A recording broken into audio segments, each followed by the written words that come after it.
네, 여러분 안녕하세요. 어제 징계위원회 결론이 새벽 4시에 나오면서 많은 분들이 밤을 꼴딱 새셨죠.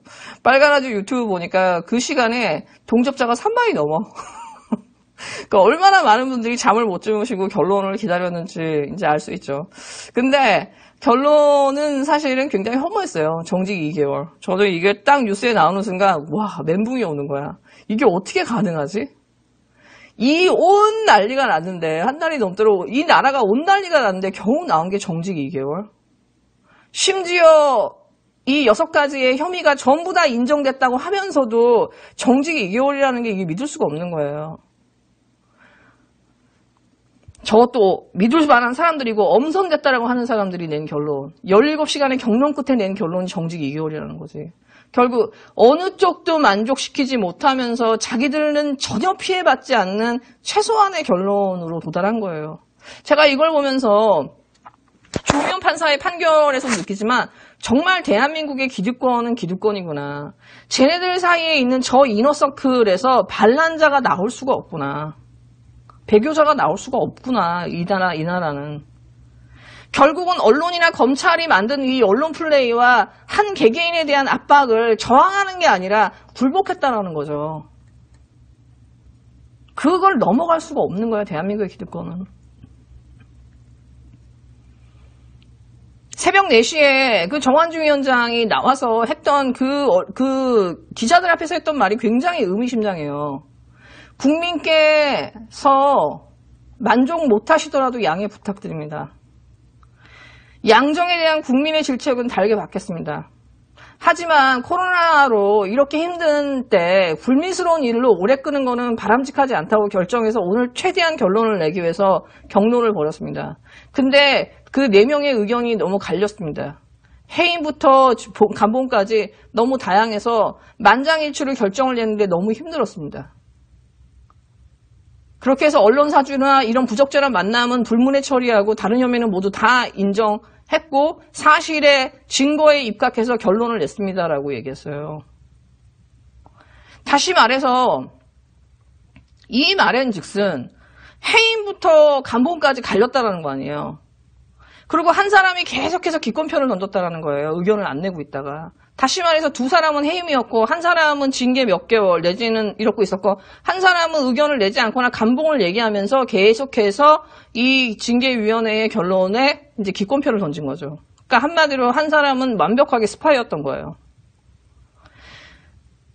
그렇게 결국 결론이 안 나고 안 나니까 그 중간에 모호한 사람, 징계를 얘기했던 사람이 6개월, 4개월, 3개월, 2개월 딱 하니까 2개월에서 오케이 하면서 딱 찬성표를 던지면서 만장일치 결론이 난 거예요. 결국은 스파이가 2명 있었던 거죠. 믿을람 하나 없구나라는 걸 정말 제가 다시 한번 느꼈어요. 자, 검찰은 절대 믿으면 안 되는구나. 그리고 소위 뭐 교수라고 하는 인간들이나 이런 인간들, 나는 다 성격 좋고 나는 다 누구하고도 다 친해 이런 사람들. 뭐 민주당계든 상관없어요. 이 사람들도 막상 자기 안에 들어가서 자기가 혹시 기득권에 의해서 공격받을 수 있고 내가 마녀사냥 당할 수 있다라고 생각하면 이들도 똑같이 작아진다라는 거죠. 정직 2개월은 믿을 수 없는 일이지만 이미 일어난 일이잖아. 이 일어난 일을 가지고 이제 그 경우의 수를 따질 수밖에 없는 거예요. 일단 윤석열의 입장에서 보면 되게 애매해요. 어머나 좋아. 얘 해임 피했어. 이렇게 좋아했다가 약간 지금 시간이 지나면서 내가 볼 때 약간 멘붕이 온 것 같아. 2개월 너무 애매한데? 계속해서 피해자 코스프레하고 탄압받는 거하고 검찰총장 찍어내기라고 막 이렇게 온 난리가 났었는데 결론은 이미 난 거야. 그래서 개 3마리가 어쩌고 뭐 지금이 조선시대야 왜 이렇게 징계를 하려는 거야 막 난리를 쳤었는데 이 난리의 코스프레가 안 돼. 왜냐? 권력에 의해서 부당하게 해임된 총장이라는 타이틀을 가지고 어떻게든 싸워보려고 하고 난리를 치려고 하고 이거 가지고 또 정치를 하려고 하는 자산을 쌓으려고 했었고 이게 있으면 언론들도 싸워지기 좋잖아요. 근데 권력에 의해서 부당하게 정직 2개월을 먹은 총장은 너무 웃기잖아요. 그러니까 얘 입장에서도 2개월이면 소송 걸기도 좀 되게 거시기한 거야. 그러니까 윤석열 입장에서는 이것도 아니고 저것도 아니고 2개월 정도 받았으면은 그러면 차라리 그냥 깔끔하게 던지고서 나가서 정치하면 되는데 아니면 소송전을 하거나. 근데 여러분 아시잖아요. 이 사람 제코가 석장고. 얼마 전에 이 코바나 콘텐츠도 나왔잖아. 이 사람 지금 막을 게 한두 개가 아니야. 네버 엔딩이거든. 이 자리를 지키고 있어야 돼요. 그러니까 윤석열은 지금 셈법이 굉장히 복잡해졌죠. 다시 말해서 윤석열의 셈법이 복잡해졌다는 거는 국진당이나 이 조중동의 셈법도 매우 복잡해졌다는 거예요. 이거 윤석열을 어떻게 해야 되지? 2개월 동안 자리에 나가 있는 동안에 2개월이라는 시간은 굉장히 많은 것들이 변할 수 있잖아요. 대한민국에서는. 가변적인 시간이란 말이죠. 그 다음에 또 하나는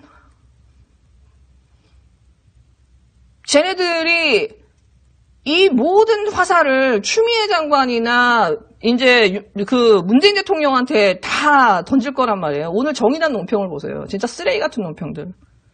이건 너무나 예상했던 거죠.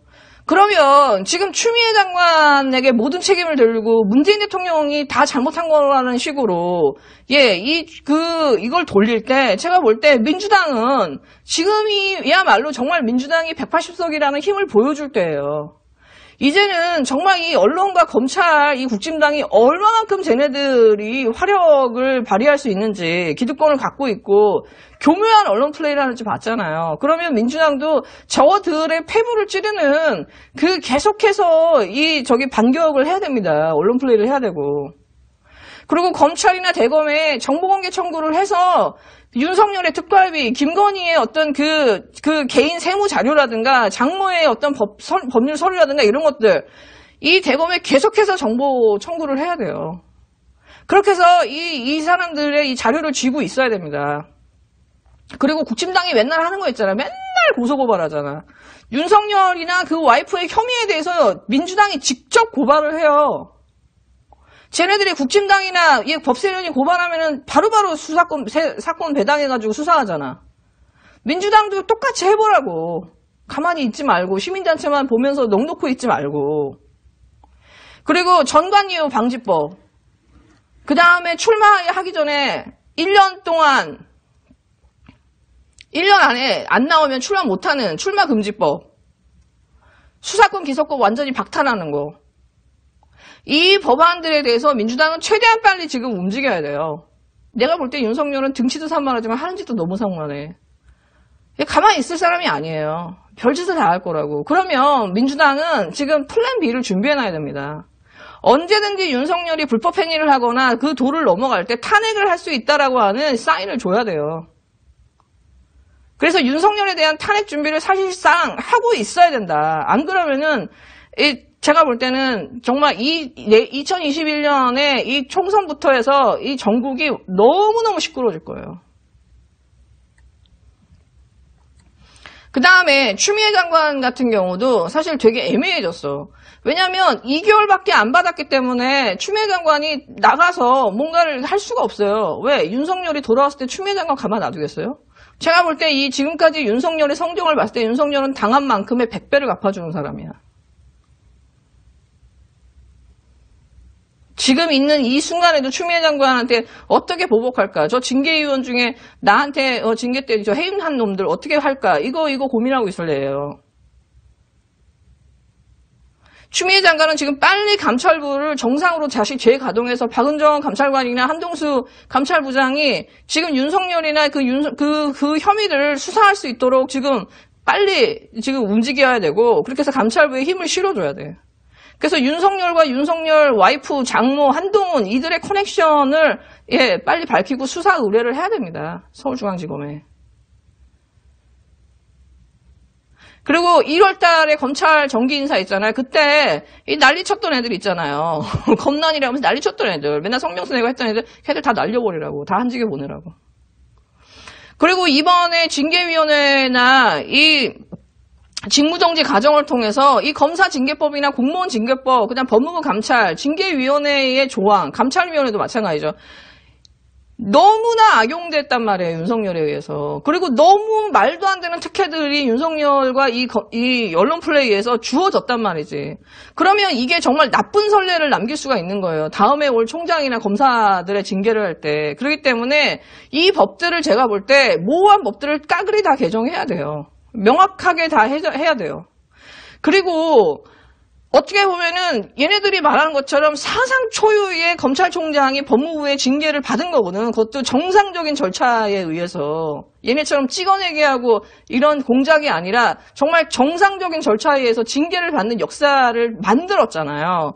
그러면은 앞으로 검찰총장뿐만 아니라 이 법무부의 그 누구도 고위 관료들은 반드시 징계위원회에 들어와서 문제가 있으면은 감찰을 받고 징계위원회에 회부된다라고 하는 것들을 추미애 장관이 그거를 이렇게 안착화시켜야 돼요. 그렇게 해서 징계위원회와 감찰이 상설화되도록 징계위원회를 한번 열었잖아. 이렇게 고통 속에서 열었잖아. 그리고 결론이 났잖아. 그러면은 이거를 계속해서 이제 이용해야죠. 그러려면은 징계법들 다 감찰법 이런 것도 다 고쳐야 됩니다. 만약에 이거를 힘들다고 해서 이걸 윤석열 사례로 하고 끝내버린다고 하면은 앞으로는 이렇게 징계 못합니다. 제가 볼 때. 윤석열 같은 인간이 언론하고 난리쳐서 했을 때 어떤 법무부 장관이 이 리스크를 안고서 감찰위원회를 열겠어요. 징계위원회를 어떻게 열겠어요. 그리고 또 하나는 뭐냐. 윤석열이 당연히 조남관을 앞세워서 이 2개월의 정직기간 동안에 수령청정을 할 확률은 제가 볼 때 100%예요. 그리고 조남관이 윤석열보다 더할 행동을 할 확률도 100%야. 얘 한 걸 봐서는. 그렇기 때문에 윤석열이 조남관을 앞세워서 수령청정을 하는지를 반드시 감찰해야 됩니다. 조남관을 면밀하게 감찰해야 돼요. 조사해야 되고.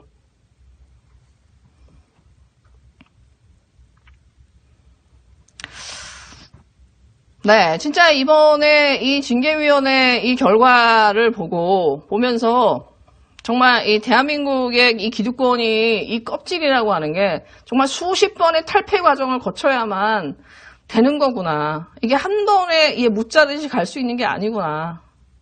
진짜 인내심이 필요한 상황인 것 같아요. 그리고 민주당은 추미애 장관이나 대통령이 이렇게 모든 화살을 맞지 않게 나서서 같이 화살을 맞아주고 민주당이 아예 최복병에 서서 싸워줘야 됩니다. 저들을 막아줘야 돼요. 그렇게 해서 추미애 장관이 정말 이 검찰개혁을 완수할 수 있게 영광의 모습으로 나올 수 있게 해줘야 됩니다.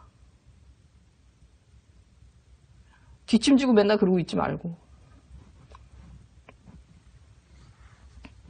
네, 그리고 지금 그 언론들 여러분 보시면 아시겠지만 스트레이트 보도, 네이버 보도 있잖아요.